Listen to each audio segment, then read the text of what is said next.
Ladies, gentlemen, boys, girls, and well, whatever you feel like you are tonight, welcome. And it is wet and wild Wednesday. If you're in certain parts of the country, it's a little bit wetter and wilder tonight than it is some other places, right? Because there's tornadoes, there's lightning, hail, all sorts of crazy stuff cascading across the Midwest and headed for here. So this will be two shows in a row for me under the threat of tornado sirens. So we'll watch it. We'll keep it real here.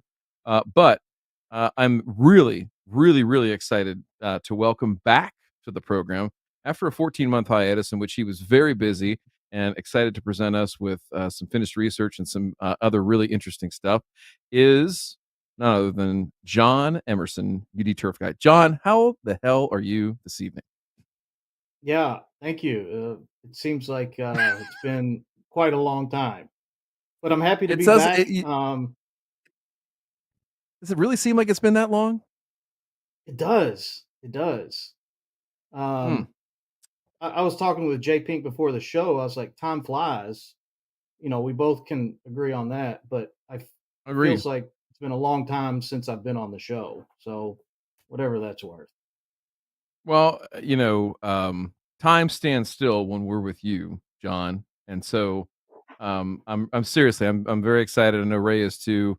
And just to hear more about what you're doing because for those of you that don't know, we've talked a lot about MLSN, right? The minimum level of sustainable nutrition, right, for turfgrass for a long time. It's been something Matt talked about before Ray and I were ever in the picture on this channel. And it's been something we've talked about quite extensively. And I don't know that we asked you this last time, John, but first describe your work and what got you excited about looking at this, and then just sort of your why. Why are you looking at what you're doing and trying to work through it with such vigor as you have been for the last several years? Yeah. So just a little bit about me. I I've been in the turfgrass management industry for these now. I think I've surpassed the 20-year mark. And Hmm. the vast majority of that was spent in the golf world. I was a superintendent prior to my role now. I did do a little bit of, I had a small lawn and landscape company on the side when I was back in Louisville, Kentucky. And I did a little bit of consulting as well with local high school athletic directors and coaches, at least to try and help them get their turf and pointed in the right direction. A lot of it Mm-hmm. was free work, just trying to do the right Yeah. thing. But anyway, so now I'm the turfgrass extension agent at University of Delaware, and I've been here since 2020. And I'm also a graduate student. And when when I started graduate school, I almost immediately knew that I wanted to do something in the realm of MLSN with in regard some kind of work in the MLSN world. I had first learned about MLSN in like late 18, early 19. So it was still kind of a new topic to me when I first got to this job. And it intrigued me and I wanted to know more. And as I started to wrap my head around it and really understand it, what it was, how it came to be, uh, it was just a no-brainer for me. That was going to be my thesis project, and I didn't know how I was going to approach it. But once I got the funding, I was off and running. I kind of worked with Micah a little bit, and some of my other advisors here on exactly what I wanted to do. But the basis for my project was so the MLSN, Micah and Wendy and Larry's work was never peer reviewed.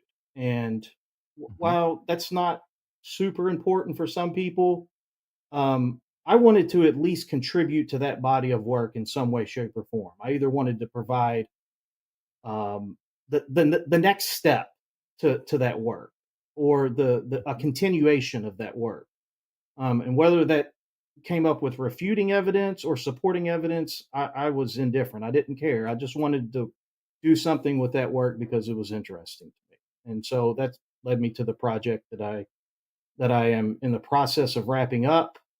I've collected all the data, and I'll kind of talk about that a little bit here tonight.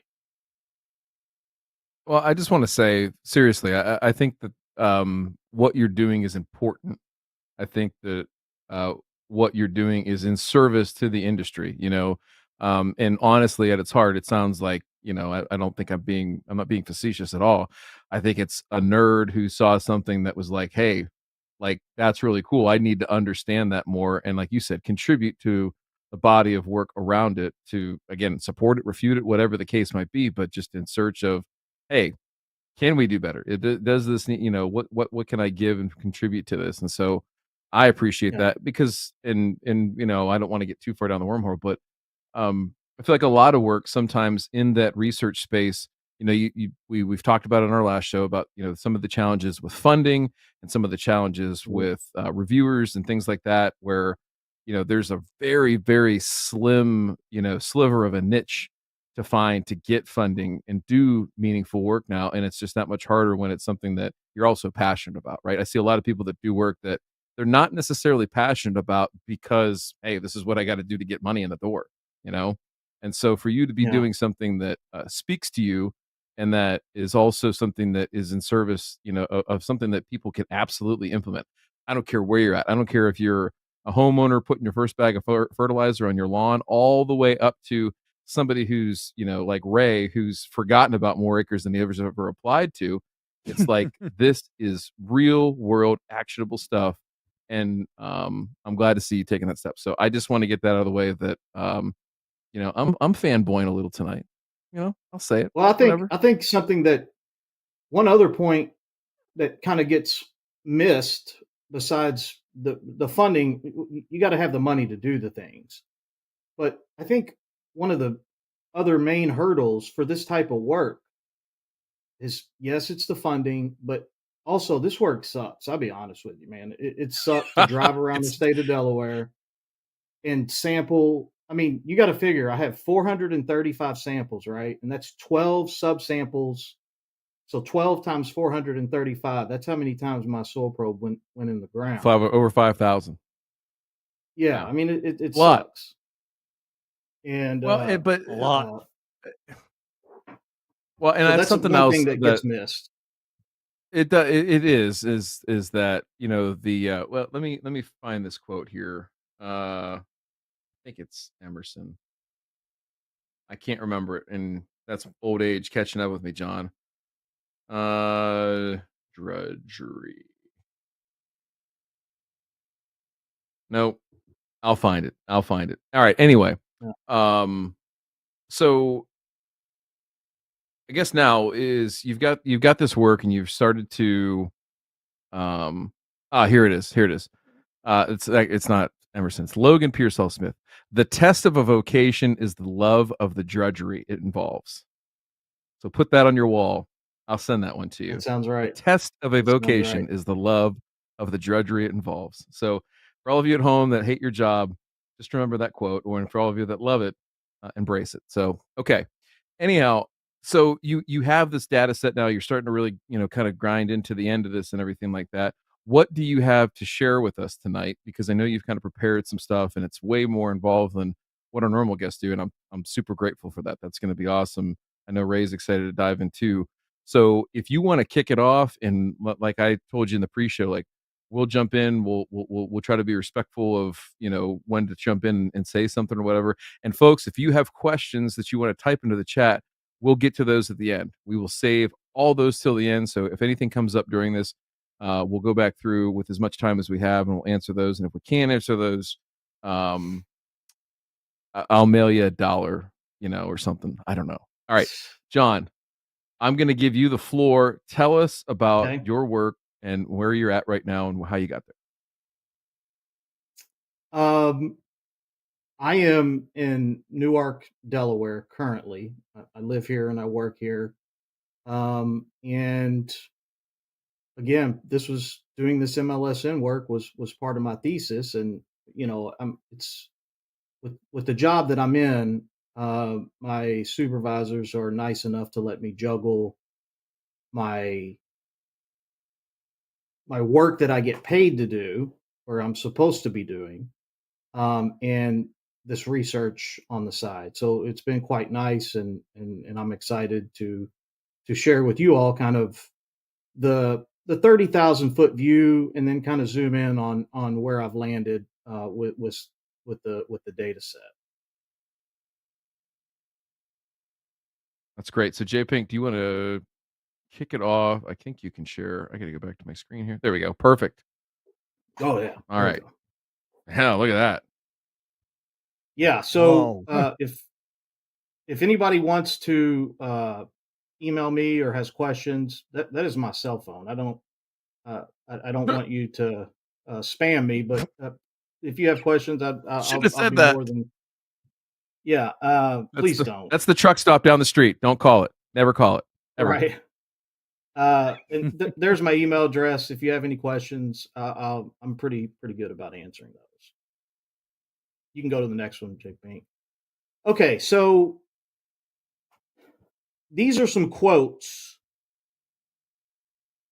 going back at least 50 years, right? And I want to read a couple of these. I'm not going to read all of them, but I want you to there's a pattern that appears as you work your way through some of these quotes. And the one thing to remember with this is you can go through almost any turfgrass textbook, and I didn't realize this until I got into this project, until I was actually looking for these types of quotes, or to see if anybody has said something along these lines. But some of the best turfgrass scientists in the world um, have made these types of statements, and so that to me that's a little concerning. And these statements have been made for 50 plus years, and they're all kind of saying about the same thing, right? And so Dr. Beard, back in 1973, he said most soil test recommendations for turf grasses are based on soil test correlation studies conducted with field crops such as corn and pasture grasses. Okay, then we can fast forward to 1999. Dr. Turgeon said no one has yet determined with any precision what levels of these nutrients in the soil are optimum for turfgrass growth. Okay, so we're moving forward, and the proverbial can seems to be getting kicked down the road year after year, decade after decade. And then you can fast forward to just a couple years ago with Cole Thompson et al., because calibration data does not exist and it will never exist for all turfgrass species on all soils. We have to make some concessions, right? And I think what MLSN does is kind of address those concerns with, or address those concessions that we need to make. But it can be tweaked, and I think that's kind of where my work comes in. Okay, next slide, J Pink. Okay, so I don't need to introduce the Micah or Larry or Wendy, but they're the people who first came up with the MLSN idea way back in, what was it, 15 or 16 maybe, when it first came out, um, Yeah. something like that. But they're the ones who said, okay, finally, in 50 years of the can getting kicked down the road, they said, all right, we've got to do something. And MLSN was the brainchild of the answer. Okay, next slide. So I do I need to go over how MLSN was developed, you guys, or can I I just think it go would to be the a good next one? thing as a primer because there's going to be folks that watch this video but maybe don't know what we're talking about. So it would be good to give a primer on it, I think. Oh, okay. All And right. frame So MLSN in its proper context. That's my suggestion. okay. Frame it in its proper context, because I always emphasize use MLSN as Micah developed it according to the context by which he acquired, compiled, and analyzed his data, and make note of that statement, good performing turf. That relates to the Yes. specific context by which MLSN Yeah. was developed, because good performing turf, depending on the context, can have several meanings. We need to be Great. specific. Mhm. Okay. All right. Gotcha, Ray. All right. So MLSN, how that project came about, the PACE group and the Asian Turfgrass Center, MICA, they had 16,000 soil samples from around the world. The vast majority of them were from golf course samples, but I don't know the exact number, but there were a few lawns in there, and they came from good performing turf. Uh, and I think how we how they define good performing turf is that it was performing well for the context that it was in under the mowing regime. It did not lack any nutrient deficiencies. It was healthy and growing at the right rate. Okay. uh, they they needed to put some narrow that 16,000 sample set down, and they wanted to look at how pH affected the data set, the numbers in the data set. And so they put a pH filter on that data set, the original 16,000. And they said, we're going to make the pHs, we're only going to look at the samples that have a pH between 5.5 and 8.5, right? So when you start to get a pH below 5.5, aluminum toxicity probabilities start to increase, right? You get above 8.5, you could start dealing with alkalinity issues, sodium issues. And so they put those pH filters on there to only look at that swath of the data. And that cut the data set down to 15,000. And then they wanted to look at cation exchange. They wanted to look at the soils that had on the poor side of cation exchange capacity or nutrient supply power. And so they set that number at 6. These are just arbitrary numbers that they picked with good reason behind them, right? Mhm. And putting a cation exchange capacity of 6 centimoles of charge or less, that cut the 15,000 down to 3,800 samples, right? So the idea here is that if we can find good performing turf between 5.5 and 8.5, and with 6 centimoles of charge, right? You would expect that a soil with 8 centimoles of charge or 10 centimoles of charge to be able to supply just as well, right? Or equally as well, to supply nutrients equally as well as a soil with 6 or better. So that's kind of the idea there. Okay. Next slide, please. So some of the criticisms of MLSN is that, and I think Ray can speak to this, is we went too far. There we go. Uh, some of the criticisms with this project were the soil test data is too broad and it's not regionally specific. Because if you look at this, I hope everybody can see where some of those dots are. So a lot of those locations are locations where some of the soil samples came from in the data set. And right, and you might have somebody, I won't say any names, but some turfgrass managers in Honolulu uh, say, well, that might not apply to me here with a data set from Thailand or the United Kingdom or Japan. Um, and so there is some criticism that it's too broad and not regionally specific. And that's kind of where my work comes in. I wanted to really add some regionally specific numbers to the data set.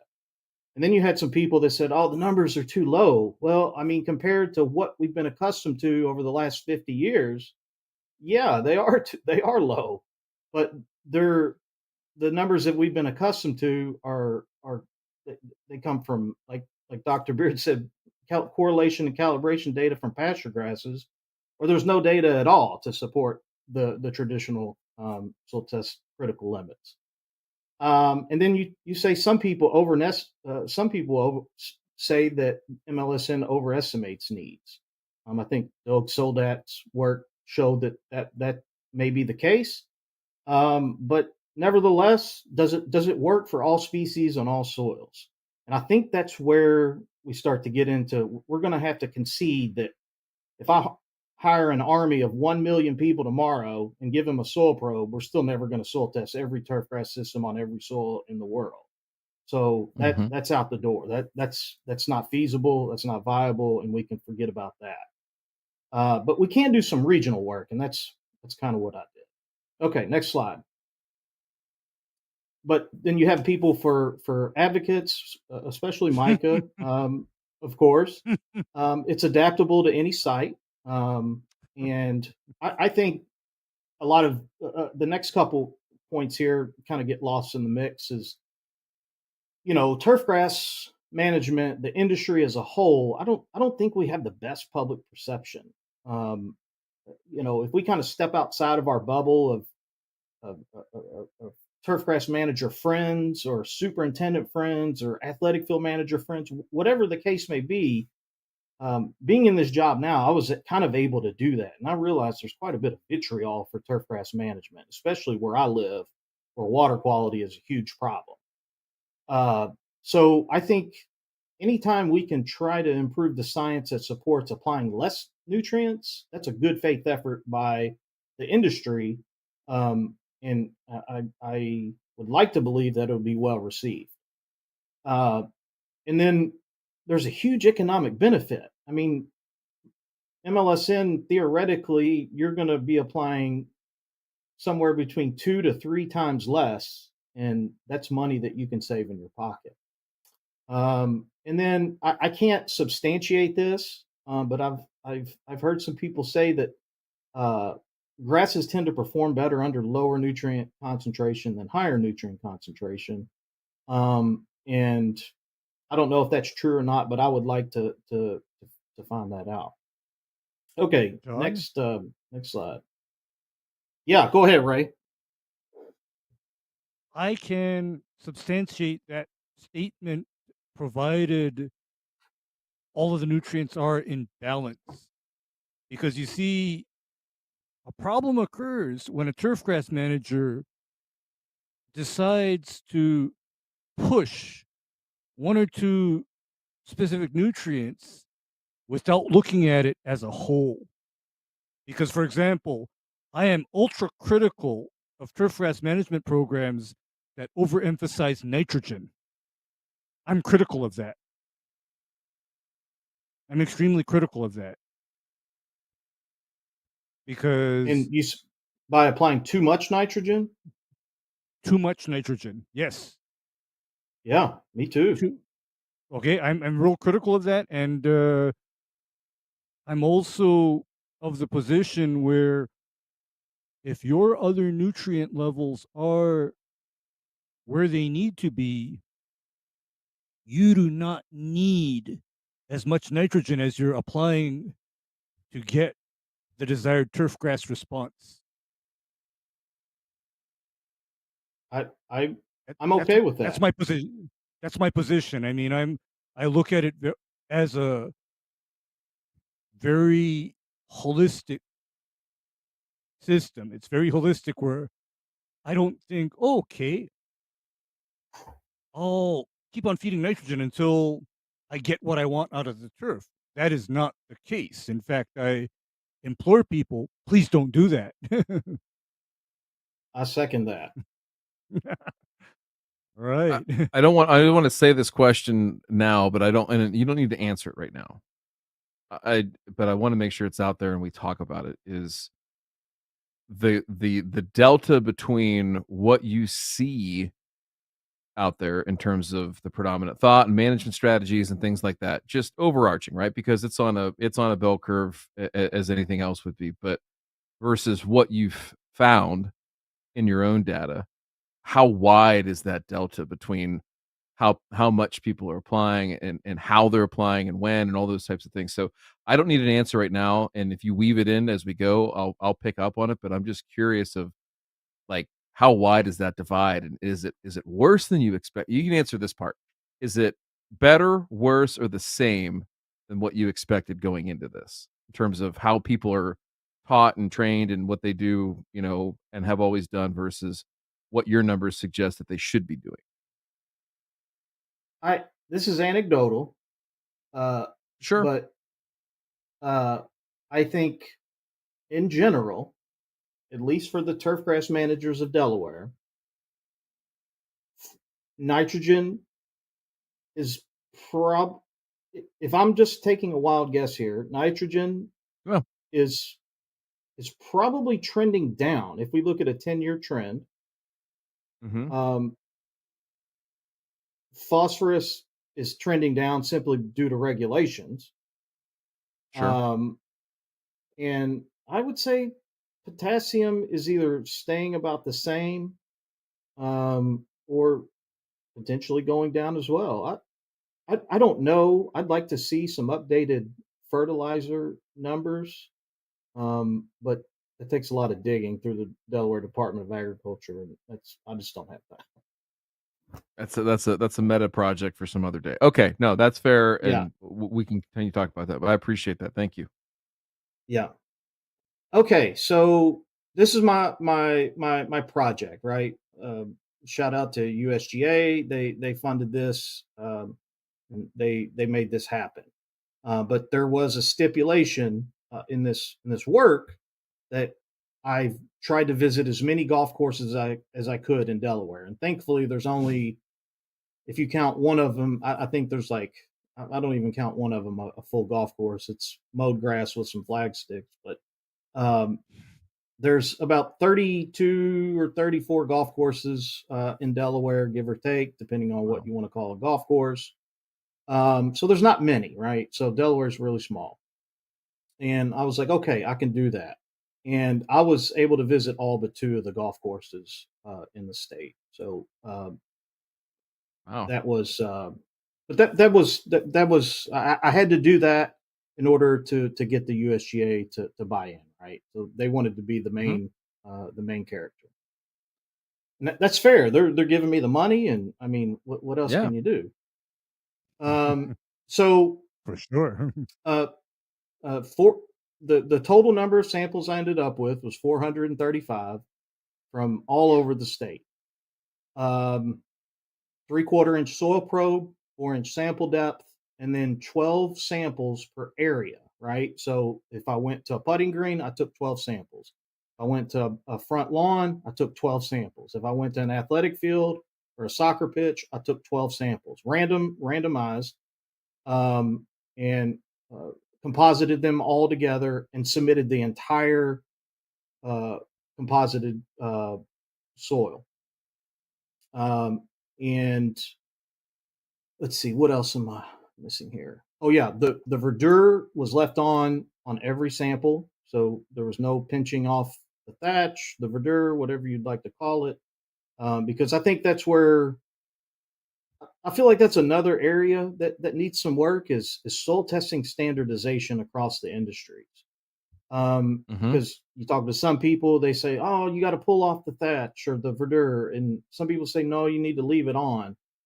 Well, collection of the sample is where all the human error is, right? In the four-step process of soil sampling, and the lab already is going to do the sifting of that verdure for you. So why even mess with it? And so I just left it on there and let the lab do what it does, which is a repeatable sifting process. Oh, and they can repeat that the same way over and over and over again. Whereas my fat Mhm. little fingers, if I go to pinch off that top portion, it could be a half an inch one time, it could be an inch the next time. It's too variable. Mhm. Um, so we left the verdure on. I took NDVI readings as well. The normalized difference of vegetative index basically tells you how green something is. And I marked the soil series using the web soil survey. I took turf quality scores from every sample or from every stand of A, B, or C. A is like a NTEP 9 or an 8. A B is a 7 or an 8, and a C is a 6 or a 7, right? So 9 being outstanding, and 6 being industry acceptable. And then of course that's on the A end and the C end, and then B kind of falls somewhere in between. Mhm. And then I took note of the soil type for each sample, whether it was a sand based root zone, a native, or some kind of push up modification. And then, of course, the site use, I did my best to try to eyeball the dominant species. I mean, we're all well aware that you get over top of a mixed stand, it's kind of hard to figure out what's what. So you just kind of make your best judgment there. There's nothing Mhm. real scientific behind what I did there other than eyeball. Um, Clippings returned, and then we did just the standard Malik 3 routine lab analysis from the University of Delaware. I have some other metadata that I took, and I have a lot of data actually that I didn't list on here, but I'm not exactly sure what to do with it yet. I'm waiting to see if something hits me. Okay, Hmm. J Pink, next slide. Okay, so here is the 5 number stats of the sample set. And I think this is interesting to look at for just a second. So if we take the phosphorus, right? Um, the minimum phosphorus concentration was 5.6 parts per million Malik 3. And the lowest 25% um, was producing good performing turf between 35 parts per million and 5 parts per million, right? So this is good performing turf, a high performing turf, um, with 5.6 parts per million Malik 3 phosphorus. When traditional recommendations say that you need 50 or 75 parts per million, some may even say 100, depending on which lab you ask. Um, but that's kind of the case for all of these, right? I mean, if we look at potassium there, that second column, the minimum concentration was 14.6. Penn State recommends 180. I don't even know if that's Mm. possible to get that 180 parts per million potassium in the sand root zone, but that's another No, I don't think it thing. is. And then calcium is 500, and then the bottom quartile, so the lowest 25% of the 435 samples, was producing good performing turf between 350 and 112. And if Mm. the standard historic recommendation for calcium is around 500 or 600, maybe even higher than that. I don't know. But that's telling me that uh, those standard recommendations might be a little too high. And so that's kind of the same. If I was to go through all of these, that's kind of the same deal, right? Had a couple outliers, but we almost have to throw those out. I think maybe that maximum of 662 parts per million potassium must have picked up a fertilizer granule or something. I don't know, but that seems highly impossible to get that. But nevertheless, you have to throw those out anyways. But Sure. okay, so yeah, we can go to the next slide. Okay, so here's kind of the breakdown of the site uses. Obviously, greens made up a little bit more than half of the sites, and then fairways, tees, lawns, roughs, athletic fields. Those were all in. So I guess if we took, I don't have the number, but just trying to eyeball here. Yeah, but the take home message is greens made up the about half of the total in the data set. Um, Mhm. and we can go to the next slide. And so here are the types of root zones. On the left, we have count. Might be a little difficult to see, but on the left we got count, the number, and then on the bottom, first column is native soils. Second column is push up, and the third column is sand. And so I we have about I don't know, it looks like 160 samples from coming from native, maybe 170 samples coming from native soils, and then the push-ups and sand-based root zone make up the rest. So it's about half and half, Yeah. from native soils to sand modified sand root zones. Okay, next slide. Then I thought this was kind of interesting. If you're not NDVI, I don't think is. is useful for practitioners. It can be useful in research, but it's definitely not useful for practitioners, right? I take a gun, and you can see the picture there. The gun shoots a laser out, and it tells me the vegetative index on a scale from 0 to 1, right? And anything over like a 0.5 or so is going to be considered like fairly green. And I I didn't really want to do this, but one of my advisors was like, why don't you do it? It won't add a lot more time and just to have another data point. And I was like, all right, that's fine.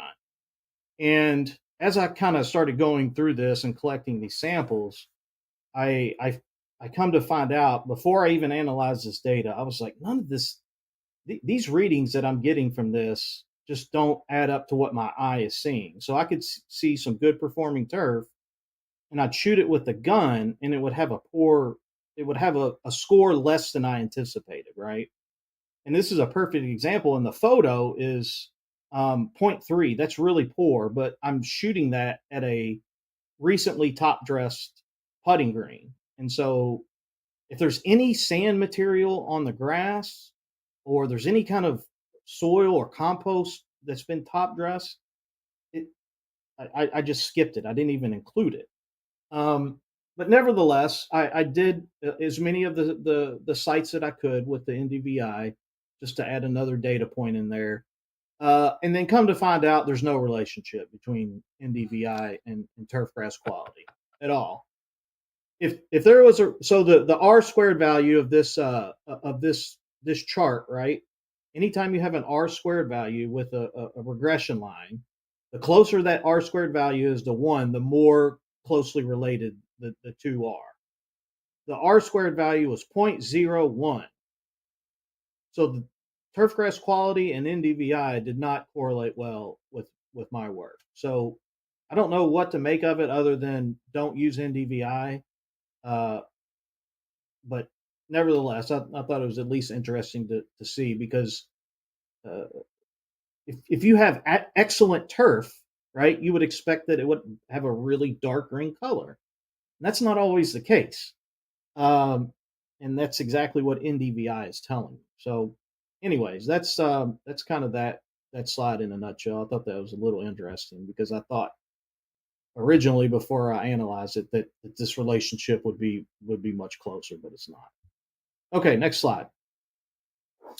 And here's an interesting one. This is a potassium versus turfgrass quality. On the left there, the we have the A's, the B's, and the C's, right? All the turfgrass samples I ranked an a B, and a C. And then on the bottom, we have the soil concentration of potassium.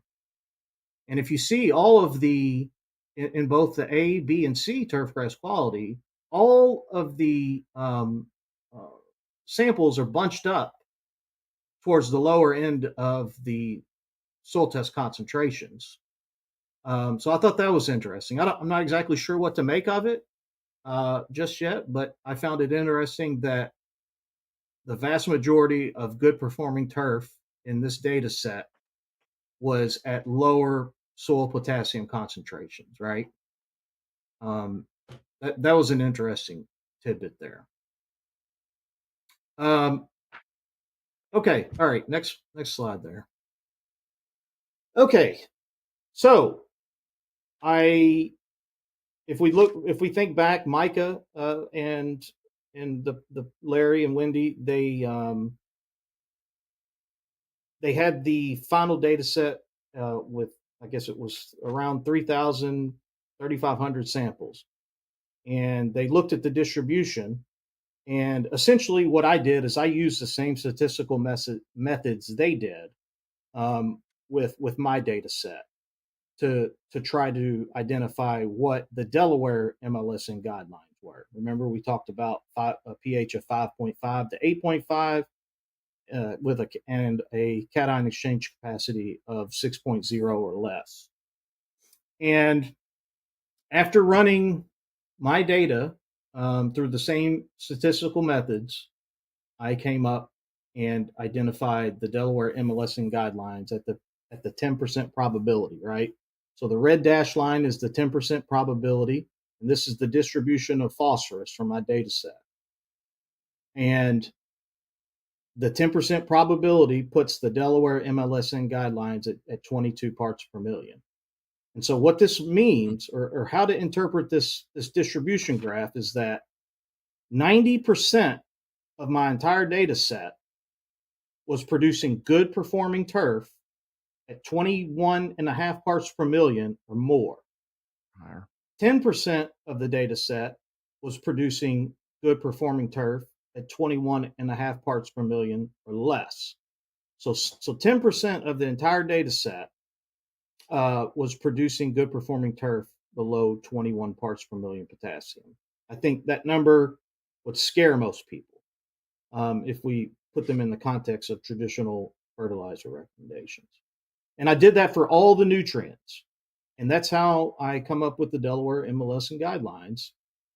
Look at the distribution of each of the elements with a pH between 5.5 and 8.5 and a cation exchange capacity of 6 or less. Look at the distribution, identify the 10% probability mark, and that's your guideline number. And for reference, the yellow dotted line is the University of Delaware's soil testing lab's current recommendation. So 90 parts per million is their critical limit. And so there's stark differences between the traditional recommendations and what my data set is suggesting. Okay, next slide. And do you have any basis for where Delaware would have gotten that 90 parts per million as a critical value? Like, was there any seminal work that you could go back and look through as to how the university came up with that initial recommendation, or if it had changed over the years at all? This is the story of many soil testing labs. Where did you get that number from? And I asked the soil lab director. She's like, I'm not sure. I'm like, well, okay.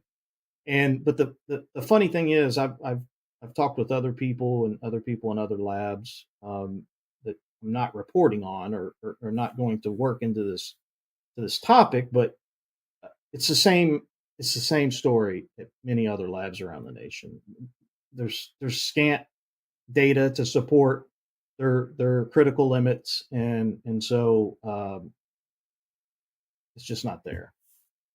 One can only surmise, John, that a lot of these numbers are based on the numbers needed if you are harvesting hay.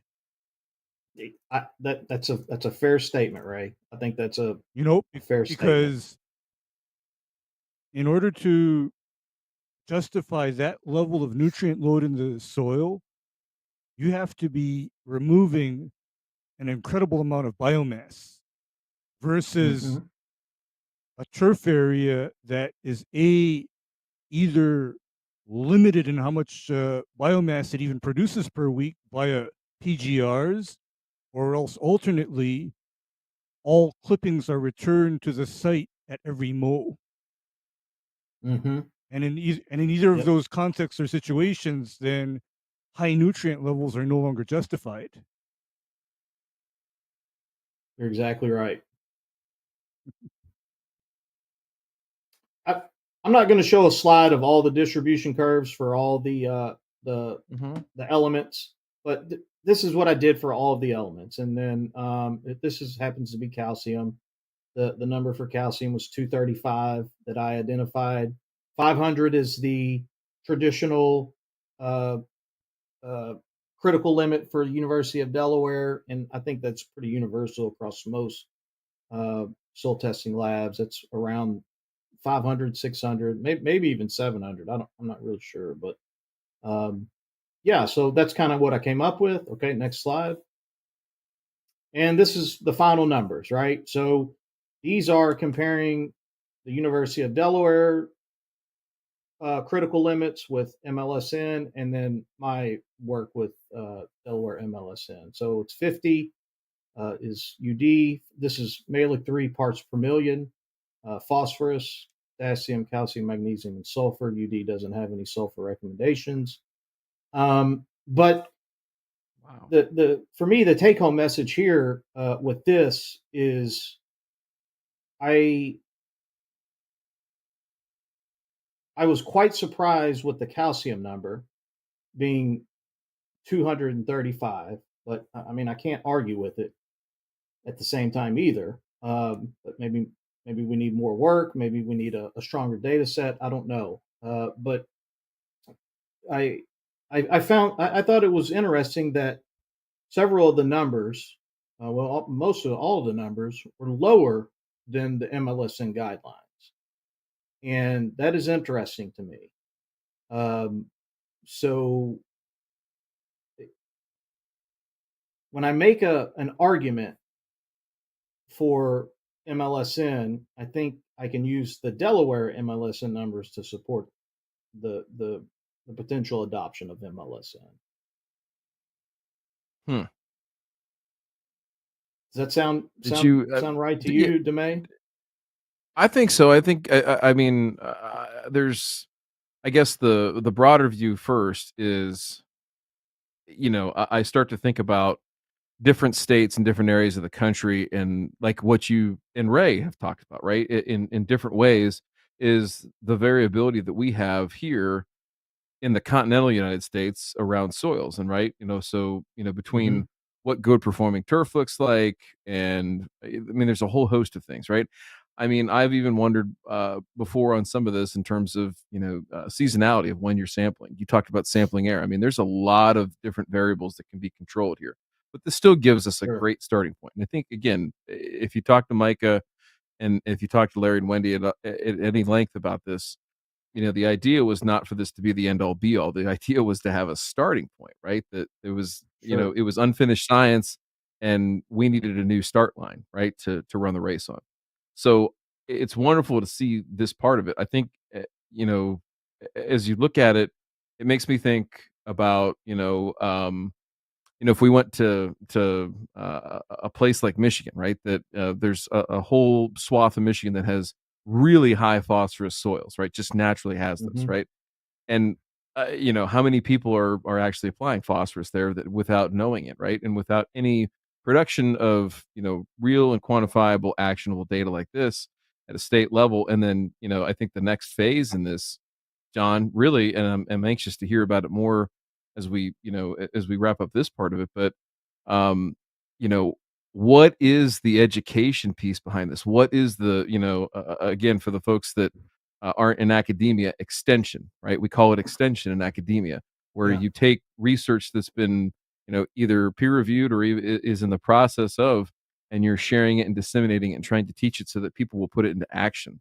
And we don't have to talk about that right now, but I think that's an important piece of this at a yeah, local and regional level. Is all you need to do is show somebody, to show a turfgrass manager this right here. Hey, for this long, we've been saying 50 parts per million phosphorus. Guess what? The data doesn't support that, and in fact, it's a value that's less than half of yeah, what we've recommended before. And I don't know. I think that it's stuff that people need to hear. And Ray and I have talked about it on here before. Matt and I have talked about it on here. Some of the criticisms and the pieces there.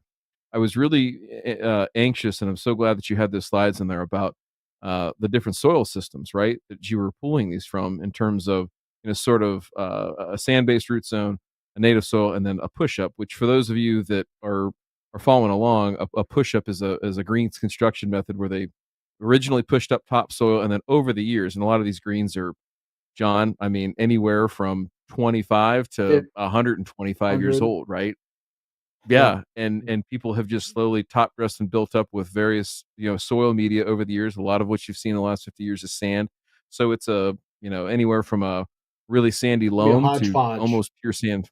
Yeah, Yeah, and so it can be challenging in there. So I think cutting across that is that, Ray said, "Hey, there's a little bit of a wide berth on what's good performing," and I've heard people criticize, the whole cat and exchange thing too. Is that, well, that's in a low CEC soil. What happens if we get into a high CC soil, a CEC soil like, a clay, a silty clay or something like that? And Okay, the Ryan. evidence suggests that we're going to be even better, right? Because stuff's not going to move Yeah. Yes quite and as no. easily. And- Yes and okay. no. Yes and no, Ryan, because you see, I paid attention to that piece about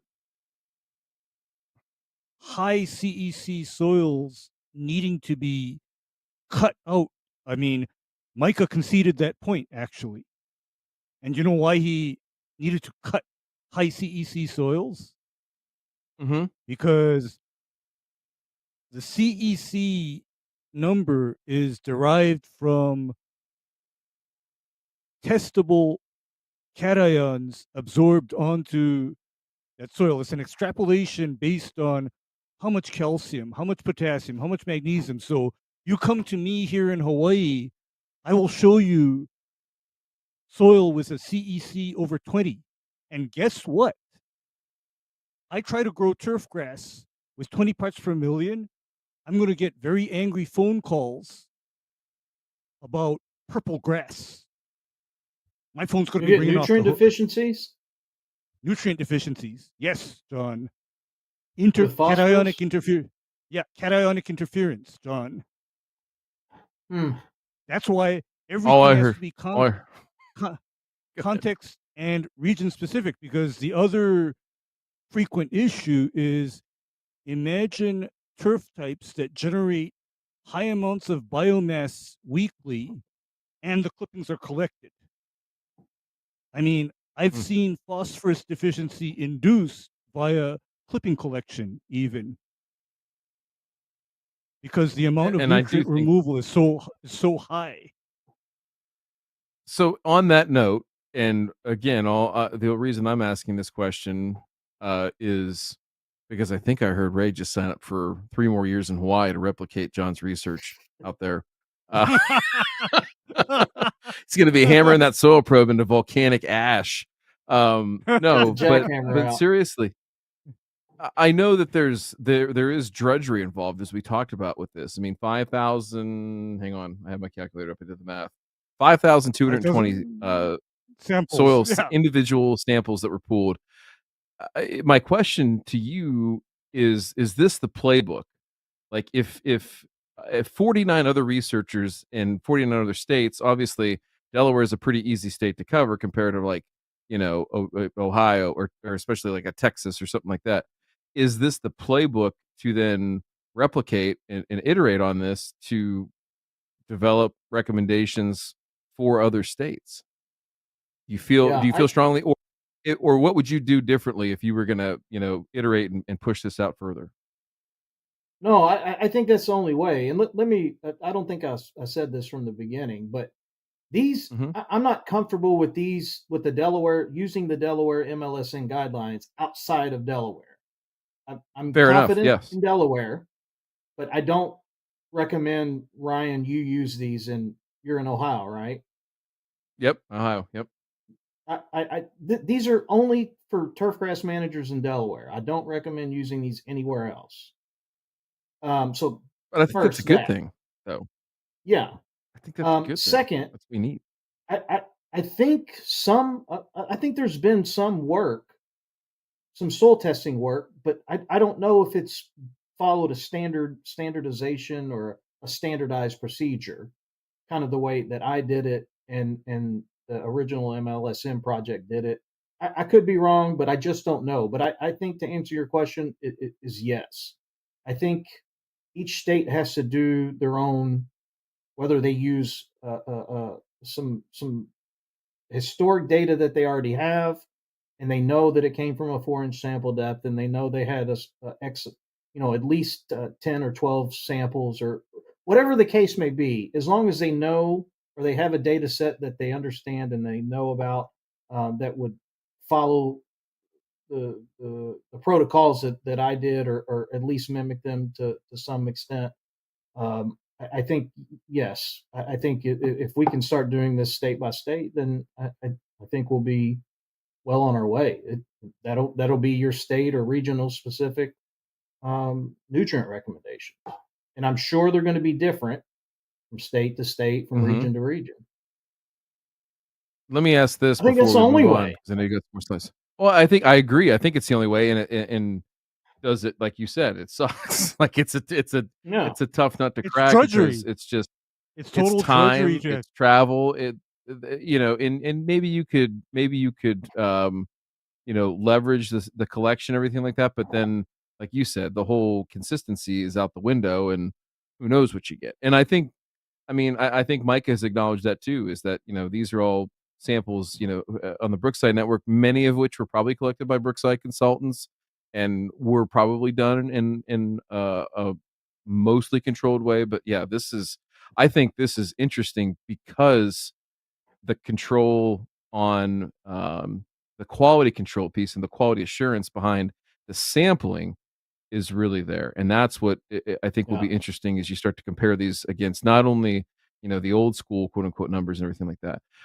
I know you have two more slides. I want to add, and we'll definitely talk after. But if okay, so we talked before the show about travel, and you've been to 38 states and all that. If you didn't have to do the work, but you could empower somebody else to do the work in another state, anywhere, any other state besides Delaware, what state would you go to next? What would be number two? Maryland. Just because Maryland. of Chesapeake Bay and the watershed and all that? the Well, I political mean, issues, they're right? right here. Yeah, Yeah. And they're then right next to. Go ahead, right? okay, and also, I'd probably say most importantly, it's because of the political issue of nutrients in Maryland. I think this is key Do because you go ahead, Maryland Ray? is one of those states that has basically enacted a de facto lawn care ban in certain counties. In Delaware, I'm sorry for not being informed on the topic here, John. But do you all have to file nutrient use plans and things like that, like what they have to do in Maryland each year? Yeah, lawn care operators, unless you have a 10 acres or more, and not Uh-huh. 10 acres in your total portfolio, but if you have a one One single property. property that's 10 acres or greater, then you need to have a nutrient management plan, and they're super flexible. There's nothing, there's no restrictions there. To Mhm. if that's in question, it's super flexible and super generous. But lawn care and everybody who applies fertilizer needs to report the total nitrogen and phosphorus that they apply every year. So it's not the only real restrictions in Maryland are in right around Baltimore. I think it's Baltimore County, or what is the county? I'm not really sure. It's around the city of Montgomery County?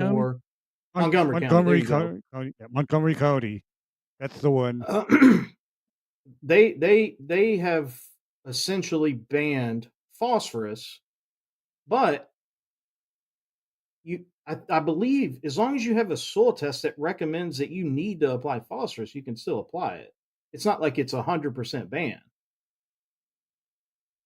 So you just have to provide justification, and I believe Delaware is moving to something like that as well. But I think that's reasonable to ask somebody, okay, go get a soil test to determine if you need phosphorus, right? Even though our soil test recommendations are high, that's still a fair request. Is that not No, It I is don't from the a think it is. government? I mean, I think it's almost a fair request. I mean, because to me, an operator and applicator almost shouldn't be applying anything on a guess, nutrient wise, because I know that's not how I work. I don't operate on guesses. I need to Yeah, know. I really need yeah, to and I, know I so think that I'm not wasting people's time or money. And that is a perfectly reasonable request. However, where I'm going to start to question is, of course, okay, whose numbers are we using and how were those numbers even validated? That's my next question, right, John?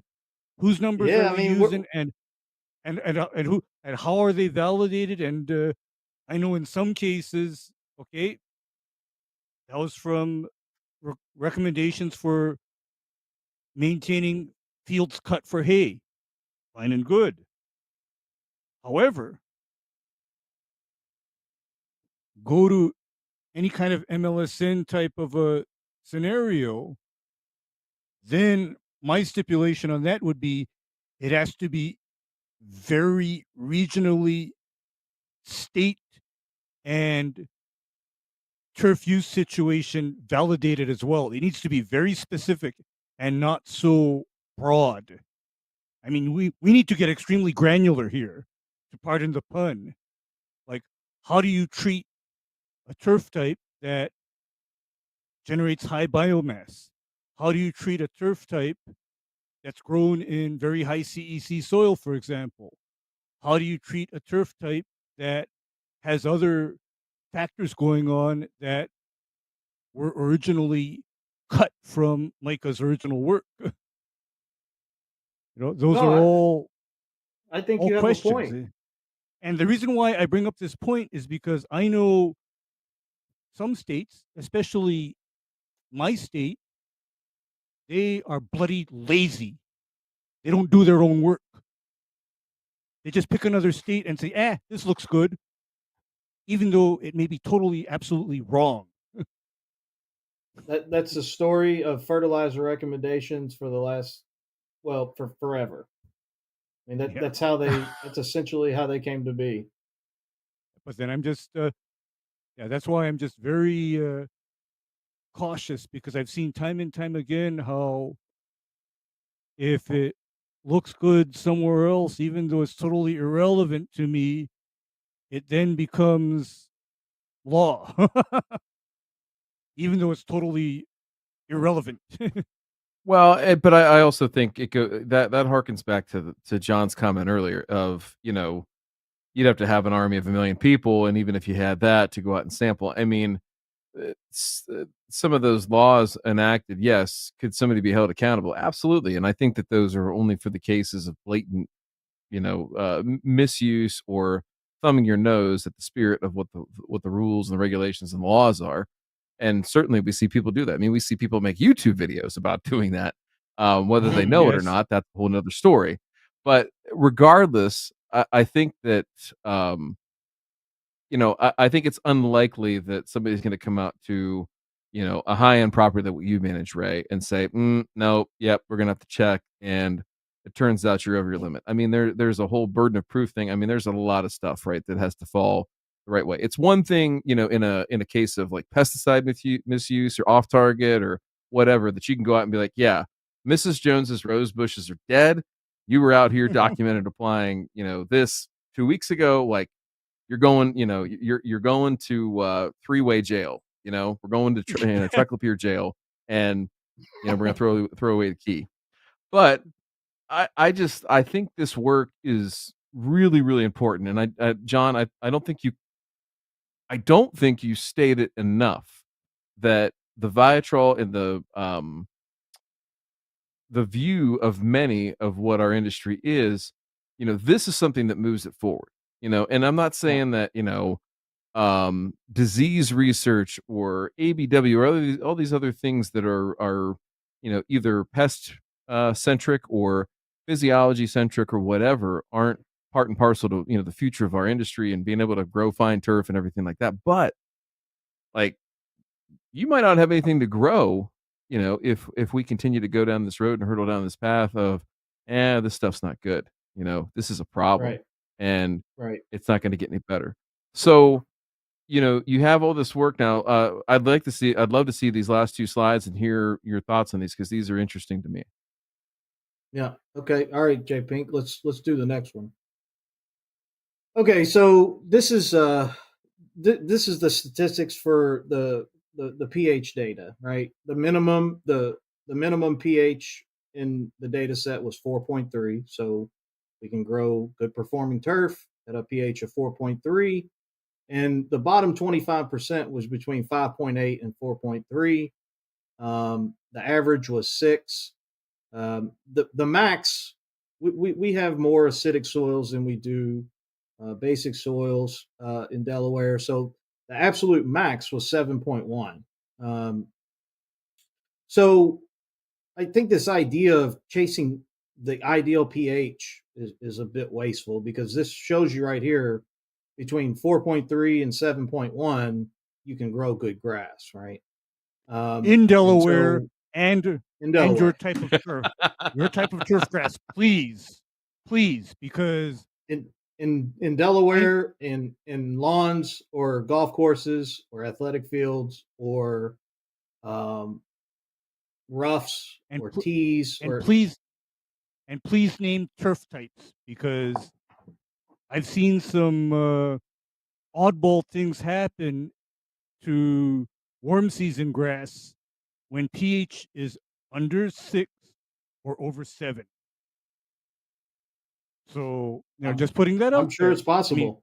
Yeah, yeah. yeah, and this is my Yeah, ongoing debate with Micah as well. This is my ongoing debate with Micah too. Is that I'm gonna. I'm. Oh, go ahead, Ray. Sorry.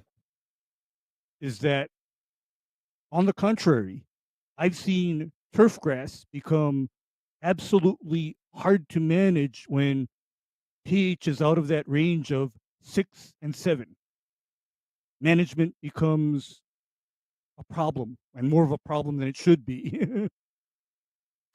I That may would be the say this case. and is. Oh, sorry, John. I'm sorry. Go ahead. Go ahead. I was just gonna say, I was like, Ray, I think Hawaii may be, this it's a unique place. And I'm sure you had some Why he will unique be the 50th challenges. state we do it. Yeah, It's- I'm sure you have challenges in Hawaii that I don't have here in Delaware. Oh Um, no, I mean, but especially not with the pH, because, for example, a current issue is that aluminum toxicity happens here at a pH above 4.5, for example. The aluminum toxicity comes in early. That's a known issue. Hmm. High aluminum levels here, yeah, I very mean, high, if you're above 5.5, aluminum toxicities are almost impossible. Um, unless your levels are high already. The pre-existing soil type, the aluminum content is up there. But for low aluminum Theoretically, soils, yes. I can concede where turf can grow at 5.5, but then I go into the question of nitrogen efficiency at those low pHs, efficient I mean, usage of there nitrogen. could be a whole, you start getting into the low fives and low fours, you introduce there's other problems that can come into the Yeah, that's equation. why I take a lot of pause when somebody say you can grow grass at pH under 5. My question to that person is, how miserable will your life be as a turf grass manager at that pH? That's my question. I, How miserable will your life be? I think in cool season grasses in general, and this is in the Midwest. I'll say I can't speak much beyond that. Mhm. Certainly not Delaware. I've not been to Delaware. I need to come for a visit, John. Um, You got nice beaches. but I would say that it is a much more of a range, and I look at this as I agree with John. I have seen and managed well performing turf, cool season turf in soils that range anywhere from like the very upper fives all the way to like the tippy top above 8, Yeah. and have done fine. I look at this more, Ray, in this area of the country with these turf types, tall fescue, perennial ryegrass, Kentucky bluegrass, by and large is like a window, right? And when you get outside of that, like get north of 7.5, and if you get below 6, it's one of those like little tiny bathroom windows that if there was a fire in the building, I might have trouble getting my fat ass outside to safety, like that kind of window. Yeah. But if you're generally speaking, if you're in that 6 to even I'll go up as high as 7.5, it's a big bay window that, yes, my fat ass is going to crash through, lay on the lawn, and wait for the cavalry to come put the fire out, and I'll be okay. And so I look at it somewhere in the range there of it's going to be a little bit more difficult to get yourself into and get yourself out of when you're at the upper and lower bounds of that, but it can be done, right? And it just takes a little bit more careful management of these things. But I'm in this idea here, John, that we're looking at the range of performance, and we're looking for those scatter plots, and we see, I mean, uh, basically that performance does not necessarily, in the cases of the samples that you have in the turf in Delaware, there does not directly correlate to performance, right? As a marker of pH, right? And when you're looking at all these different data points, fair to say. Yeah, I mean, I, I think I think it's hard to. Well, I think the data is clear. It shows you that there's a wide range in Delaware that you can grow good grass in, and we know that toxicities on those upper end ranges can be a problem.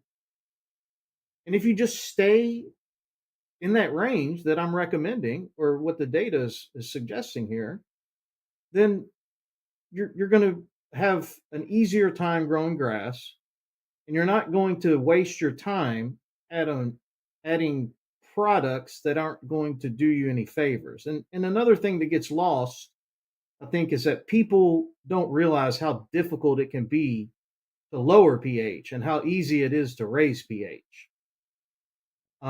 And I think if you're always chasing that magical number of 6.2 or 6.5, I just that doesn't seem like a useful.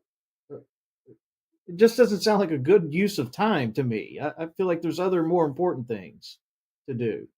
What would those things be in your estimation? What you've seen now, and again, as the data bears out here, and I know Ray has seen things. I mean, we've all seen things that we feel like, hey, these are the priorities. But you know, based on what you've seen here, and again, your career, you're a practitioner. You're coming at this from that lens, right? As Yeah. somebody who's trying to make a judicious use of your time because it's the most scarce resource we have, right? So, given that fact, I mean, and knowing what you know, where would the focus go and your energy flow, knowing what you know now about how to manage turf from a nutrient perspective? Cultivar has to be at the top of the list. Cultivar Mm, selection, mhm. uh, soil quality, um, and well, I'm going to go down a rabbit hole here, but managing Go water for it. properly, managing water properly is number one. Um, Mhm. ensuring that there's sufficient light. Uh, I think that's also critical as well. But if sufficient light is a problem, then that puts you in a circle. Do we have the right cultivar to grow in a scenario where light is insufficient? Um, but pH, chasing a pH, I mean that's like one of the last things I'm going to worry about, especially on an established stand of turf. Um, Mhm. if I'm trying to grow something in, I might be a little more concerned, or might look at it a little more critical. But if it's established and it's above 5.5 and the turf is performing well for the use that I'm needing out of it, I'm going to make sure the sprinklers and the irrigation system is working properly. I'm going to go calibrate my spreader and my sprayer. If it's July or August, I'm going to go home. I mean, it's just there's just a million other things that you can do that are far more important or far more useful for your time than worrying about pH. How And about I we? think Is this my last go slide? ahead. Can I just go through the last slide or two? Oh, yeah. Please, Okay, yeah, go for it, sorry. I, I think this is the last one. Is that right, J Pink? Is this the last This one? is yes, sir. Okay, all right. Yeah, that's the last one. So okay, so if you use MLSN or you wanted to use the Delaware MLSN guidelines, you say, okay, well, I'm going to use these. Um, my soil test concentrations are above this guideline, so I'm good for the year. And then my answer is always it depends, right? That's another talk for another day. That's another 3 hours that we can talk about clippings and that's another thing. I'm not exactly sure how to implement this into um, giving nutrient recommendations for lawn care operators if you're not collecting clippings. Uh, I know how to do it, but I don't know how to implement it. So I just want people to know that are using or people to understand that are using MLSN or using the Delaware MLSN guidelines or want to use those guidelines. You can't just say, "Oh well, I did a soil test. I'm above the 20. The guideline is at 22. I'm above 22. I don't have to add any of that element for the entire year, or for 2 years, or for 3 years, or for 5 years." So you have to understand nutrient depletion rates, especially if you're removing clippings, because you're taking what nutrient was in the soil, taken up by the plant, and now you're removing those nutrients out of the system. So nutrient depletion rates increase as you remove clippings. But for Delaware, these guidelines ensure that there is enough. I'm confident in them, um, but I'm not confident in them being used in Hawaii or Ohio or Maryland for that matter. They work for Delaware, or I'm confident they will work for Delaware, and I believe that's all I got. Right? Is that the last one? That's it. Yeah, That's the this last. is the That's the last last slide. of those. Okay, that's it. That's all I got. No, all right, mic drop. Boom. So on that one piece there that you mentioned at the end, I think that's a really important piece is nutrient removal rates. And I'll be dead honest. I don't have the headspace right now to remember. Micah has posted and talked about that. I think at length. I think he's mindful just as you are in terms of, hey, this isn't a static number. And I think, that's one thing critics will say is that, well, hey, you just get to the minimum and that doesn't account for it. Well, no, like there is another side of this, right? Like we're showing the inventory in a soil test, right? And you're showing what par should be, right? If we're in inventory mode.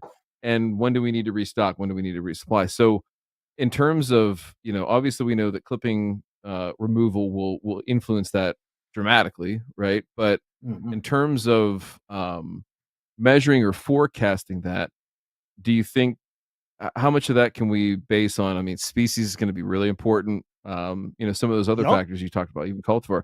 How is that the next frontier? Is it okay? Hey, we've pretty reliably figured out that the data supports this will give us good performing turf, but then how long can we stay in range, right? In some sort of verifiable range that we feel confident that we're going to have good or well performing turf.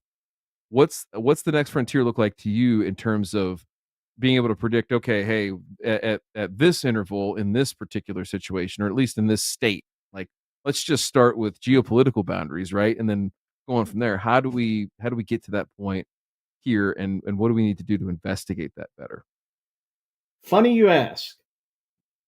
I I did not know this. I my Uh-oh. original well, not my original, my backup thesis plan was take to do a greenhouse study and take as many tall fescue cultivars, different tall fescue cultivars, and creeping bentgrass cultivars as I could get my hands on, and grow them out in replicated trials in a greenhouse, collect the clippings for, I don't know, 6 months, 3 months, a year, and see the different and apply the same amount of fertilizer to all of them and see what the nutrient concentrations are in the leaves and how that differs between cultivar to cultivar to cultivar. And because you have to use Oof. generalized nutrient concentrations to work out the math to figure out nutrient depletion rates, right? Sure. With clipping Ogling solution or removal. something like that. Yep. Yeah, and so that was like idea number two, was to grow out a bunch of different cultivars and see what the nitrogen in X creeping bent grass was compared to Y creeping bent grass, or the phosphorus concentration in the leaves. That was on my mind.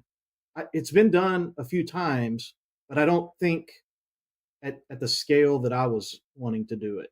Uh, but That's pretty wild.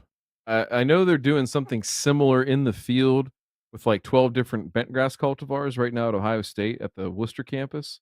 So, yeah, Dr. Nangle and Dr. Petrella have been working on that now. I think they're in that's in year 2 at least. So, there is some work like that, and I don't, but they aren't looking at it from the lens of MLSN, right? They are looking at, hey, I'm really generalizing, and I don't want to speak for them, but generalizing their thesis around the idea that, hey, these new bent grasses produce, an absolute crap ton of organic material very early on in their life cycle, right? Much more so than some of the older varieties used to. And, we're seeing this even at low rates of nitrogen, which you would think, luxury consumption is going to induce, dramatic increases in organic matter production. Well, we're seeing it even at low rates of nitrogen. So why and what, where are mm, those parameters in terms of N rates and things like that? So that's generally what they're looking at. But to your point about nutrient removal, I mean, again, you want to talk about a drudgery experiment. Holy smokes, would that be oof, that's a lot. There's a lot of meat on that bone, and it's all rough and tough and not easy to chew. well, I'm glad I I picked mean, the thesis project that I did, because after trying to wrap my head around that, and now just bringing this idea back into my head, that would have been a lot, and it'd it have would have been been a lot, more but than I. it's got to be the next step, right? Is that not? I mean, you tell me if I'm wrong. I don't know if it is or if it isn't. I'm putting it out there for discussion because I think about, okay, we establish a baseline, but a baseline on what temporal or consumption basis, right? Like there's nothing to support that, and probably more to Ray's point, right? And I think you acknowledge and share the same view, is that, hey, this is a snapshot in time, right? Like we can't Mhm, sit here and say that this soil test, is good. We don't need to do it for 2 years. Now you could probably get by in a lot of cases, but in I think in high impact or leverage situations, i.e., sand based root zone, heavy traffic, heavy use, high amenity turf, things like that, right? It's going to become uh, more necessary, right? To know, okay, how does the speedometer, if nothing else, go yeah. up and down, and how do we fluctuate, change speeds, and so on and so forth. So is this the next chapter, or is there something in between where we're at I, now and what that is? I don't know. I mean, I think because the rate of new cultivars has changed, or the speed at which these new cultivars are coming out, and Hmm. are there baseline nutrient concentrations in their leaves similar to what we know historically? We don't know. Well, and here's my question to that, right? Okay, I'm totally spitballing now. We are off the reservation, boys, right? Get the compass out, find the map, and hopefully we're not left for dead by morning. But what if there was something like this, some other means, method of testing, some methodology that we could say, okay, hey, the nutrient removal on this cultivar is X, and the nutrient removal cultivar on this cultivar is Y, right? And that became something that we screened for in NTEP, and that became something that a seed producer would market and say, hey, look at our stuff, right? It's not just, hey, it's an 8.5 on the, the 1 to 9 on the quality ratings, and it does this. I mean, those are all important things, but right now, and again, forgive me for not being like right up to speed. there's nothing on NTEP, right, that other than just normalized, inputs, there is nothing on there that says, man, it's going to cost you about, $50 more an acre to grow this one over that one because this one sucks it down. It's almost like Yeah. it's the fuel economy rating of a Yeah. of a Fuel of a economy turf grass, rating of right? grass of a grass. That's a good way to put it, Ryan, because Shit, Yeah, it man. that is. is We just cracked the no, that code. is some no, that is something that I often get at when I'm conversing with people. I'm telling them it is to in your best interest to pick cultivars of turf grass that look green and look nice on lower levels of nutrient. I mean, I And always you'll harp on see that. that I harp on anecdotally, that and I'm quite a bit. telling you, more and more people try to push on that, but man, there is nothing to verify. And I'll tell you this for an anecdotal fact. How's that, John? Definitely maybe, right? Um, but we grow the three big boys, the ones that are the name brand, the Ford, Chevy, and Dodge of um, Kentucky bluegrass blends that are out there on the market right now. I won't say which. You can do the math and figure it out yourself. I can Yeah. tell you as an undeniable anecdotal fact that they all require different rates of nutrients to perform at their best. There is no question in my mind. I could put two of them right together. I could fertilize with the same program, and I could come back, in a month. I could come back in 2 months and look at it and be like, I know this one's going to look like dog shit, and this one's going to look just fine, right? If I Yeah. normalize across, NPK. And Yeah. so Yeah. I don't know. There's gotta be something to that though, John. I don't know how we push for that. I don't know how we get there, but that whole like fuel economy thing, like that to me, and putting it on the geneticists and the breeders to say, guys, you say it takes less, it does all this, and it does all that, but prove it. All we're asking you to do is Yeah. prove it. And shit, you're growing Prove it. enough of this stuff in a greenhouse, you're growing enough of this in the field, and by golly, you got the time and the money invested in this. Why the Prove hell it. not? Right? Quantify it Yeah. and standardize. You know, standardize the measurement of it so that you can safely say grass A will be green on less than 2 pounds of N per year, for example. Well, and it's I not want to to say see that that. they're not breeding for that, right? Like, and I don't want to throw these folks under the bus. It's not like they're not doing amazing things, John. Like as you're saying, I think when you say they're putting them out at rapid speed, it's not just like, hey, they're just pumping out widgets because they don't give a shit.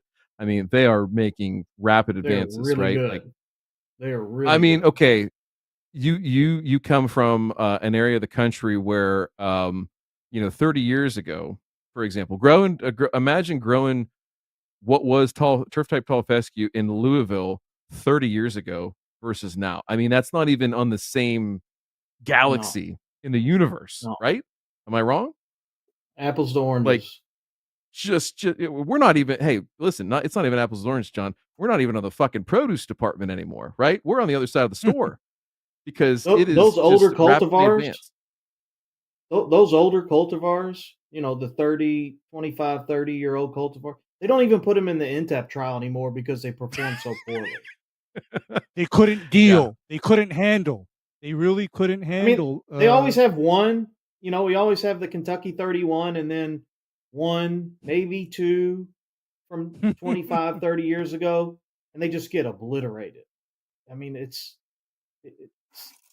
it's just the reality of the situation, and kudos to the breeders around the United States that have done just some phenomenal work in a fairly short amount of time, in my opinion, um, putting together from ryegrass, bentgrass, bluegrass, tall fescue have been the main ones, and Bermuda grass. So some folks in the South, and zoysia grass has really come a long way as of late.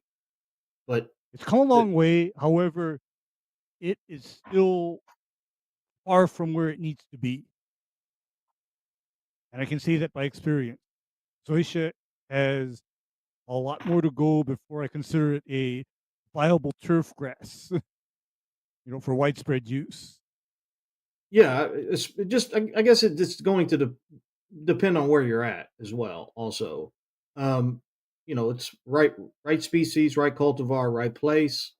Um, but let's be honest here. All these things that we've kind of talked about tonight about things that we need to do or the industry needs to do cost money and lots of it.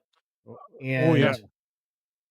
And um, the the the federal funding for traditional turfgrass research over the last 30, 40 years has gone way, way down. I mean, industry funds the vast majority of the research.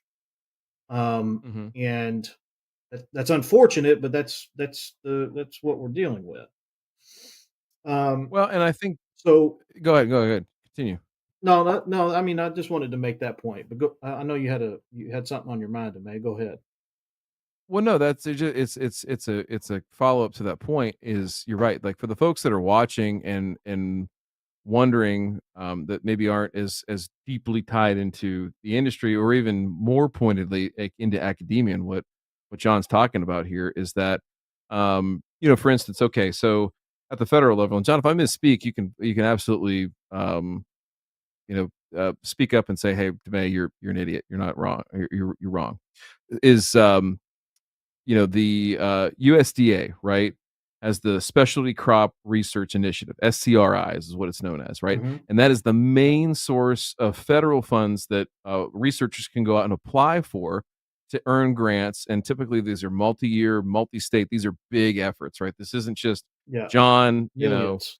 sitting It's in his millions and basement in millions of Delaware dollars. saying like, man, this sounds like a cool idea. Like he's partnered up with researchers in 3, 4 other Other states, states. and Yep. there's different professors taking on different chunks of a big research project that they're answering, a multifaceted question or thesis, Hmm. and trying to solve for things, or it's one question that leads into, okay, hey, we figured out this, basic and applied research that informs our thesis that we're going to take on now, and now we have to jump into like the real experiment. So Yeah. all that to say that, I think it's at least 2 years running, it may be 3 or 4 now, John, and you can correct me if I'm wrong here, but, traditionally, that grant has funded, some significant research project in turf, pretty reliably, except for at least the last 2 years and maybe the last 3 or 4. I wanna say that the last one that was awarded was, Jim Brosnan et al. In their, POA work, right? The, Roundup resistant or the herbicide resistant POA. Is They have that a does website. that sound right? I can't remember. Yeah, that sounds right. They even have a website. It's like Resist POA or something like resistpoa.com Mhm. or Yep. Yep. Yep. resistpoa.org. Mhm. Yeah, I mean, to yeah, that's where the federal grant dollars are hard to come by, and in order to get those dollars, you have to answer a big question, and you Mhm. have to answer a question that affects many people in Yes. many Yes. states. And these big grants require collaboration, and this is just a big lift for everyone to do this. And that's why federal funds are just they're harder and harder to come by, and we rely on. I mean, I think the USGA gives, I don't know, $8 million a year or somewhere in that neighborhood of for maybe not that much, but a few $1 million a year to turfgrass research. Now, granted, a lot of it is going to be geared towards the golf sector of things, but um, it's still, nevertheless, somebody's got to pay for this work, and Uncle Sam is getting less and less. Yeah. No doubt, and I think that's where, um, from a viewer standpoint, if you're watching this and listening to this and you're a professional, you're probably asking yourself, well, geez, what can we do? And I think, when there are projects like this, and I don't know, John, I genuinely don't know if that is, um, a project that could be pulled together to be, sort of a multi-state effort to investigate further and take what I think is good foundational research on your part, right? And I think it exposes a need of, hey, you know, this affects a wide swath, basically anybody who grows turf on a commercial basis and hell, even a residential basis, right? That there could be, you know, less fertilizer applied, maybe more in some cases, right? And that, you know, this is Mhm. going to lead to better and more coordinated breeding efforts that you know elicit things that the market ultimately wants, right? So from kind of cradle to grave, you sort of covered all the bases. And I don't know. I just I don't want this to end. I don't want this to stop here, and I don't think that you will. And I know that the industry won't No, either. But I hope that this is, you know, you've taken what Micah and Larry and Wendy have done, chapter and verse, and said, okay, hey, I want to write the next chapter and verse. And yeah, I don't know. I've always been kind of curious as far as, okay, hey, this album gets put out there into the world. You know, you go double platinum, you go to the Grammys, all that stuff, and you know, how do you follow that up? And so I don't know what that is from my lens, but I'm excited to see what's next. I can tell you that. I just want to keep doing what I'm doing, doing extension outreach, doing some research on the side. I'm quite happy with what I do. I like helping people become better turfgrass managers. I like helping them understand turfgrass management. I like teaching about turfgrasses in any realm to anybody that will listen.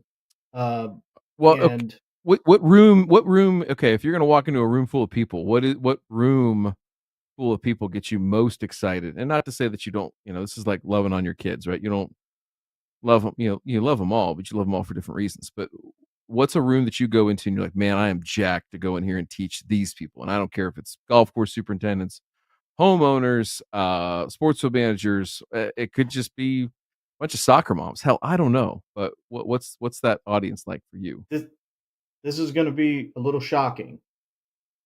Master gardeners, Okay, Yes, why? yes, they yes. their minds are so open, they're so interested, they're so engaged. They are just like they are dialed in. They want to learn everything. When I talk about turf grasses, they eat it up. Whereas if you go to like an industry event, people there's going to be a handful of people that really care, but most are there for credits, right?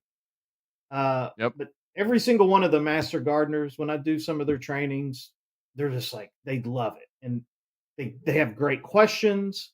And if I could just get paid to do nothing but teach master gardeners, that would be sufficient for me. I think maybe that's your next business engagement, right? Is developing the master gardener content that all land grants could then license from you, and you know you can come do a celebrity appearance or something. Maybe like the Tony Robbins of turf for master gardeners. I love it. Print it. I don't have the It's gonna be great. bandwidth. I don't have the bandwidth I'll be your for agent. that. But I'll be your agent. yeah, I'll just I'll, You I'll keep. be you're your doing I'm back to just back staying Zoom in my calls. lane. I like to I'll, stay in I'll my be I'll lane. be And I'll be your sidekick on that Oh man. I had because I have interesting experiences with master gardeners, and I like to think, going back to what you just said, if only master gardeners got the quality of education that they're going to get from somebody like you, I think half of my problems would be solved. Because you see, John, I have issues when a master gardener starts to treat a turf area like a flower bed. yeah, it's I have huge problems. I have enormous problems. And deprogram them, Ray. You got to deprogram. it's hard. It's hard because when I say master gardener, I'm immediately thinking somebody that instead of looking at pH and nutrient levels, they think that the holy grail to getting turf grass to grow is increase organic matter. Yeah, yeah. Where where where I'm saying, no, no, no, no, no. We have too much organic matter in here. We need to get the bulldozer. This all has to come out. This all got to go. This all must go because I get looked at like I've got 4 heads on top of my neck when I tell them, "You need to grow this turf grass on sand." Yeah, I Uh, I I Go ahead. I look at them. I look at that as an opportunity to teach somebody something they might not know, and that's that's what makes my day enjoyable. And I guess that's Oh, for sure. Demay, you asked about the why. I can teach Yeah, I did. somebody something, and they're 1% better tomorrow than today. That's good for me. Then that's I feel fulfilled. That's sufficient for me. One of the more profound experiences I had as a turfgrass major at Ohio State was it's a guy by the name of Dr. Michael Boehm. He's a really well accomplished turfgrass pathologist. He's since moved on. He was in administration at University of Nebraska at Lincoln for a long time, and I think he's back to teaching. I think he's kind of teaching out his days, right, to finish up. And walked into his class. It was a capstone class to kind of finish up, where you kind of had to put all of your marbles on the table, right? All of everything you learned about physiology and diseases, weeds, all this stuff. And it was a really practical class where you helped out golf courses and everything like that, and kind of got to do consulting. It was really the first time I did that. And so in that class, we basically went down this rabbit hole on the first day, and he said, "I can write a test that you could fail, and you could write a test that I could fail. As long as we can respect each other's knowledge, we're going to be a-okay, and we're both going to get better." And I Yeah. thought, geez, like, this guy has a PhD. He's like, he's going to either pass or fail me. And he's coming in with that kind of mindset. Like, holy shit. Like, you have to That respect is that. You have to. That's that is just surprising. admirable. The modesty. That is just truly humbling because, man, I recall, on the other hand, my 8th grade algebra teacher. You know what she told the entire class? "I intend to fail 9 out of 10 of you. I'm gonna Oh flunk my you. See that? You see that I'm bell gonna curve? flunk you all." It's moving way far to the left, guys. I'm sorry. It's just gonna Exactly. have to slide that down. Exactly. I mean, Uh, safe to say, I ended up repeating that class in summer. Well, John, on a hopeful note, right? You talked about learning and people being open to it, and I think that's, I could have ended this on a downer by saying, "Hey, what do people need to do better?" But um, I want to end this on a positive note and say that, you know you're what you're doing is important. I don't think you need to be told that, but I think it needs to be said so you hear it. And I'm grateful for it. I know there's many others that are grateful for it. And I just want to give you the floor of what is exciting to you. You talked about the master gardeners. You talked about your ability to teach and affect people in a positive way and everything like that. But as an industry, right, the people that do this every day, the people that do love the drudgery, like we talked about at the top of this show, what gets you excited for the next 1, 5, 10 years in this industry as you see it today in 2025? Mm, like I'm a big fan of the work, I guess. Like just brick by brick, building something slowly and efficiently over time. And I think that's what some of this work is contributing. Some of this work I'm doing is contributing to. Like it's nothing groundbreaking. I'm not doing anything groundbreaking. Micah, Micah and Larry and them, their idea was the groundbreaking idea. I'm just adding another brick to the pile to try to push it forward. Is it going to continue down this road? I don't know. But I don't think I'm doing anything profound, but I'm just adding a brick to the layer, and that's what I enjoy. But if you're asking me, like down the road, what really in my current role in my job, what I Mhm. am most looking forward to is expanding the footprint of my turfgrass research and demonstration area. So I started out a couple years ago with a couple thousand square feet of turf. Now I've got 4,000 square feet of putting green. I've got 10,000 square feet of tall fescue, multiple cultivar trials of cool season, warm season.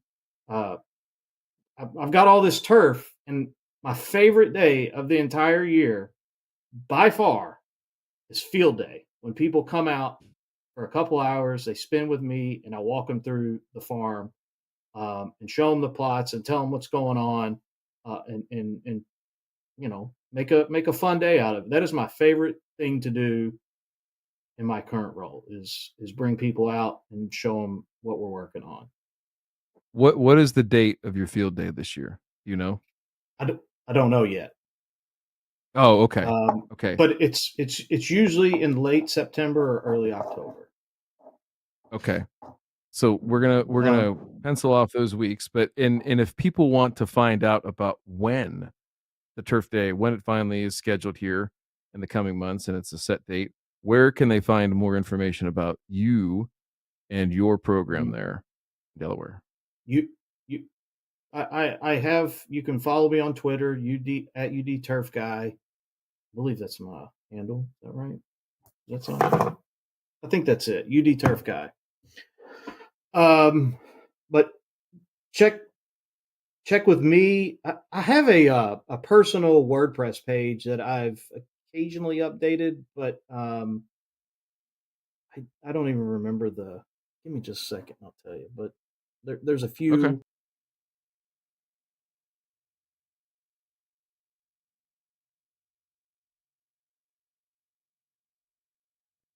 Well, and while you're gathering that too, I would tell other folks the same thing is that I really do want to know when that is because I'd like to come out there for it.